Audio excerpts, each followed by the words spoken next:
Hello friends, welcome to PHP Tamil tutorial part 25. நான் சீனு. நான் போன கிளாஸ்லேயே சொல்லியிருந்தேன், அதாவது இப்போ நான் வந்து இங்கே ஸ்டோர் பண்ணியிருக்க ஆரே யூஸ் பண்ணி நான் ஸ்டோர் பண்ணியிருக்க எல்லா வேல்யூஸும் இந்த சிங்கிள் வேரியபிளில் நான் வந்து எப்படி டிஸ்பிளே பண்ணுறது அப்படின்னு உங்களுக்கு காட்டுறதா சொல்லியிருந்தேன். ஸோ வந்து இப்போ நான் வந்து போகலாம். அதுக்கு நான் இந்த எக்கோ அப்படின்ற ஃபங்க்ஷனை இந்த ஸ்டேட்மெண்ட்டை நான் கேன்சல் பண்ணிடுறேன். இப்போ வந்து இங்கே இருக்கிற இந்த லெட்டர்ஸ் நான் இன்னும் 2 ஆட் பண்ணிக்கிறேன் எக்ஸ்ட்ரா.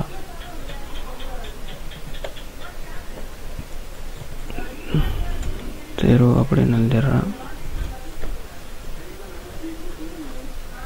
இப்போ பார்த்தோன்னா இங்கே ஒரு 4 வேரியபிள்ஸ் இருக்குது. இந்த சிங்கிள் வேரியபிளில் இந்த 4 வேல்யூஸையும் நான் வந்து ஸ்டோர் பண்ணியிருக்கேன். ஸோ இப்போ நான் இதை வந்து எல்லா வேரியபிள்ஸும் நான் வந்து எல்லா வேல்யூஸும் நான் டிஸ்பிளே பண்ணணுன்றதுக்காக ஃபார் லூப் யூஸ் பண்ணுறேன். ஃபார் லூப் யூஸ் பண்ணிட்டு நான் ஐ அப்படின்றத யூஸ் பண்ணுறேன். அதாவது ஐ இஸ் ஈக்குவல் டு 0 அப்படின்ட்டு நம்மளுக்கு வந்து 0லேருந்து ஸ்டார்ட் ஆகணும் அப்படின்ற மாதிரி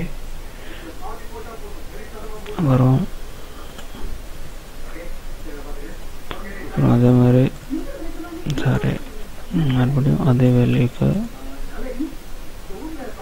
லெஸ் தென் நான் வந்து அங்கே எத்தனை வேல்யூ கொடுத்துருக்கேன்னா 4 இருக்குது. ஸோ 4க்கு லெஸ் தென்னாக இருக்கணும் அப்படின்றது. அப்புறம் அதே மாதிரி அந்த ஐக்கு ++ எக்ஸ்பிரஷன் பண்ணுறேன். இப்போ பார்த்தீங்கன்னா இங்கே வந்து என்ன இருக்குது அப்படின்னா ஐயோட வேல்யூ 0 வந்து ஸ்டார்ட் ஆகும். 0 அப்படின்னும் போது பார்த்தோன்னா இந்த இது வந்து நம்மளுக்கு வரும். அப்புறம் அதை நான் ஃபுல்லாக எழுதிட்டு நான் வந்து உங்களுக்கு காட்டுறேன். அப்புறம் அந்த பேரந்தசிஸ் நான் யூஸ் பண்ணுறேன். சென்ட்ரலில் என்னோடய ஸ்டேட்மெண்ட்டை நான் எழுதுகிறேன். ஏகோ அப்படின்னு எழுதிட்டு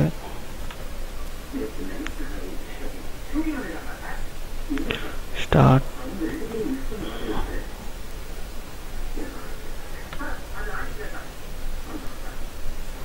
அதுக்கு முன்னால் மை அப்படின்னு போட்டுடுறேன். மை ஃபர்ஸ்ட்டு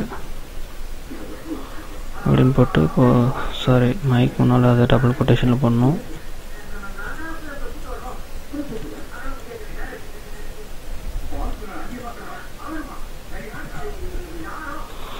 மை அப்படின்னு போட்டு இப்போ அந்த நம்மளோட வேரியபிள் ஐ அப்படின்றத நான் போட்டிருக்கேன். அப்புறம் நேம் இஸ் அப்படின்னு போட்டு அப்புறம் இங்கே மறுபடியும் அதே ஒரு நான் கன்கார்டினேஷன் யூஸ் பண்ணி அந்த வேரியபிளை நான் கால் பண்ணுறேன்.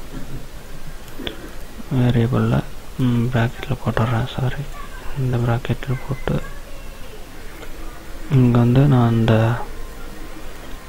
நான் டிக்ளேர் பண்ண அந்த ஐயை நான் யூஸ் பண்ணுறேன். இப்போ இங்கே என்ன நடக்குது அப்படின்னா அது உங்களுக்கு இதை எழுதிட்டு நான் டிஸ்பிளே பண்ணுறேன். ஸோ இங்கேயும் ஒரு கன்கார்டினேஷன் சிம்பிள் யூஸ் பண்ணுறேன். ஏன்னா நம்மளுக்கு 1 by 1 வரணும் அப்படின்றதுக்காக.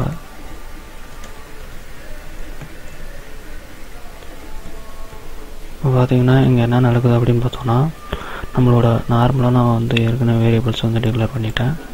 ஸோ இப்போ வந்து இந்த ஃபார் லூப் யூஸ் பண்ணி எல்லா நேம்ஸையும் நான் வர மாதிரி நான் எழுதியிருக்கேன். இங்கே வந்து நம்ம இது நம்ம யூஸ் பண்ணி ஐ அப்படின்றது வேரியபிள் வந்து நம்ம அசைன் பண்ணியிருக்கோம். உங்களுக்கு தெரியும் ஏற்கனவே சைன் இதை யூஸ் பண்ணி நம்ம டாலர் சிம்பிளை யூஸ் பண்ணி அந்த நம்ம வேரியபிள் டிக்ளேர் பண்ணுறது. ஸோ இப்போ நான் டாலர் சிம்பிளை யூஸ் பண்ணி ஐ அப்படின்ற வேரியபிள் வந்து டிக்ளேர் பண்ணியிருக்கேன். இதோட வேல்யூ பார்த்தோன்னா ஸ்டார்டிங் வேல்யூ 0 கொடுத்துருக்கேன். ஸோ அங்கே 0 வர மாதிரி ட்ரூ ஆகும். ட்ரூ ஆனதோடனே இங்கே 0 வரும். மை ஃபர்ஸ்ட் நேம் அதாவது ட்ரூ ஆகும்போது பார்த்தோன்னா 0லேருந்து நம்ம நேம் வந்து டிஸ்பிளே ஆகிட்டு வரும். ஸோ அதுக்காக தான் இது பார்த்தோன்னா 0 அப்புறம் 1 2 3 அப்படின்ற மாதிரி வரும். சேவ் பண்ணிட்டு உங்களுக்கு ரன் பண்ணி காட்டுறேன். பார்த்தீங்கன்னா தெரியுதுங்களா, மை 0 நேம் இஸ் அதாவது முதல்ல இருக்கிற நேம் அதாவது 0 பொசிஷனில் இருக்கிற நேம். அப்புறம் அப்படி செகண்டு தேர்டு அப்படின்ற மாதிரி வந்திருக்கு. அதுக்காக தான் நம்ம வந்து இதை நம்ம யூஸ் பண்ணுறோம். உங்களுக்கு இந்த ஃபஸ்ட் இதில் வந்து கேப் வேணும் அப்படின்னு நினச்சிங்கன்னா நம்ம வந்து இங்கே ஒரு பேரந்தசிஸும் யூஸ் பண்ணிக்கலாம். HTML டேக் யூஸ் பண்ணிக்கலாம். நான் சேவ் பண்ணிட்டு இப்போ வந்து ரன் பண்ணி காட்டுறேன். பார்த்தீங்கன்னா தெரியுதுங்களா, ஒவ்வொன்றுத்துக்கும் கேப் விட்டு நல்லா வந்திருக்கு. 0 பொசிஷனில் இருக்கிறது பார்த்தோன்னா சீனோ, ஃபஸ்ட்டில் மணி அப்படின்ற மாதிரி பொசிஷன் வந்து நம்மளுக்கு டிஸ்பிளே இருக்குது. ஸோ இந்த மாதிரி தான் நம்ம வந்து பார்த்திங்கன்னா வந்து எல்லா நேம்ஸும் ஒரே ஆர்டராக வந்திருக்கு. ஸோ இந்த மாதிரி தான் நம்ம வந்து எல்லா வேரியபிள்ஸும் டிஸ்பிளே பண்ணி பார்த்துக்கலாம். ஸோ அடுத்த கிளாஸில் பார்த்தோன்னா அது ஆரோட ஃபங்க்ஷன்ஸ் எல்லாம் பார்க்க போகிறோம். அந்த ஆரோ ஃபங்க்ஷன்ஸ் வந்து இன்னும் கொஞ்சம் நம்ம இன்ட்ரெஸ்டிங்காக இருக்கும். ஏன்னா நம்ம வந்து இப்போ கொடுத்துருக்க வேல்யூஸ் வந்து நம்ம அசைன் அதாவது ஆல்பாபெட்டிக்ஸ் அந்த மாதிரியெல்லாம் மாற்றுறதுக்கு இதை நம்ம யூஸ் பண்ணுறோம். ஸோ அதை பற்றி நான் வர கிளாஸில் இன்னும் கொஞ்சம் விரிவாக பார்க்கலாம். இது வந்து நீங்கள் ட்ரை பண்ணி பாருங்கள். நம்ம இதை கண்டினியூஸாக ட்ரை பண்ணி தான் நம்மளுக்கு வந்து இந்த ஆரே வந்து நம்மளுக்கு நல்லா அண்டர்ஸ்டாண்ட் ஆகும். இந்த ஆரே யூஸ் பண்ணி நம்ம ஒரு சிங்கிள் வேரியபிள்லே நிறையா யூஸ் பண்ணோம், அதாவது மல்டிபிள் வேல்யூஸை நம்ம யூஸ் பண்ணும்போது நம்ம க்ரியேட் பண்ணக்கூடிய ப்ரோக்ராமிங் வந்து நம்மளுக்கு வந்து ரொம்ப சிம்பிளாக இருக்கும். ஸோ அதுக்காக தான் இந்த ஆரே வந்து ரொம்ப இம்பார்ட்டன்ட் அப்படின்னு சொல்கிறேன். ஸோ சப்ஸ்கிரைப் பண்ண வராதீங்க. தேங்க்யூ ஃபார் வாட்சிங்.